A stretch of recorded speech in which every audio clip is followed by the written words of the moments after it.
ऑडियोलेक्स commission ने साकिब निसार के बेटे समेत 4 शख्सियात को तलब कर लिया। ऑडियोलेक्स इंक्वायरी कमीशन ने तहकीकात के लिए तलबी के नोटिस जारी करना शुरू कर दिए।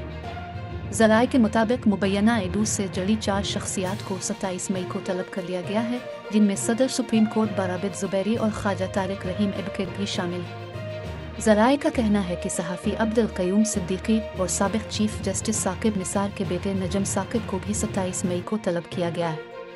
ज़राए ने बताया कि इंक्वायरी कमीशन का इजलास 27 मई की सुबह 10 सुप्रीम कोर्ट में होगा। ख्याल रहे कि ऑडियोलेक्स के मामले पर वफाकी हुकूमत ने 3 रुकनी जुडिशल कमीशन तश्कील दिया है।